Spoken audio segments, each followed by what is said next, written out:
경찰과 고위공직자범죄수사처 등이 꾸린 비상계엄 공조수사본부가 오늘 오전 윤석열 대통령에게 2차 소환 통보를 보냈습니다. 윤 대통령은 공조본과 헌법재판소 등에서 보낸 서류들의 수용을 거부한 채 혐의를 전면 부인하고 있는데요.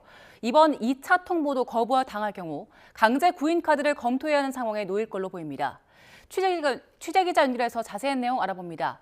양동훈 기자, 공조수사본부가 윤석열 대통령에게 2차 소환 통보를 보냈다고요?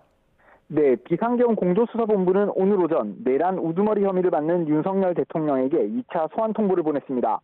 출석 요구서에는 성탄절인 오늘 25일 오전 10시 정부 과천청사 공수처로 출석해 조사받으라는 내용이 담겼습니다. 공조본은 윤 대통령 관저와 대통령실 총무비서관실, 부속실 등 3곳에 특급우편과 전자공문으로 출석 요구서를 전달했습니다. 지금까지 공조본은 조지호 경찰청장 등 경찰 수뇌부의 신병을 확보해 조사를 이어왔습니다. 이른바 계엄 비선으로 불리는 노상원 전 정보사령관을 구속하고 일명 햄버거집 계엄 모의에 참여한 문상호 당시 정보사령관과 김모 전직 대령도 체포했습니다. 여기에 더해 계엄 당일 회의에 참석한 국무위원들까지 다수 참고인 조사를 마치는 등 윤 대통령을 직접 불러 조사할 만한 충분한 증거 자료를 확보한 것으로 보입니다. 공수처가 검찰로부터 윤 대통령 관련 사건을 이첩받으면서 이른바 중복 소환 논란도 해소된 상태입니다. 다만 현재까지 검찰이 수사한 자료가 공수처로 전달된 상태는 아닌 것으로 전해졌는데요. 공조본은 검찰 자료를 받지 않더라도 윤 대통령의 소환 조사에는 무리가 없다고 판단하고 있습니다. 네, 공조본이 이미 한번 소환 통보를 보낸 바 있는데 서류 수령 자체를 거부당했었죠?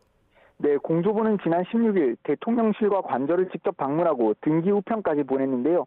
대통령 비서실 등이 요구서 수령을 거부하면서 전달에 실패했습니다.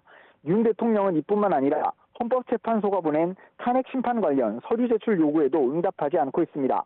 게다가 예고하고 있는 내란이 어디 있느냐, 대통령은 체포의 책자도 말한 적이 없다고 주장하며 혐의 자체를 전면 부인하고 있습니다.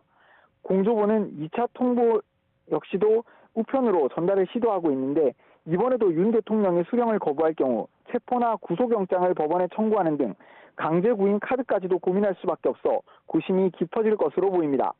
지금까지 사회부에서 YTN 양동훈입니다.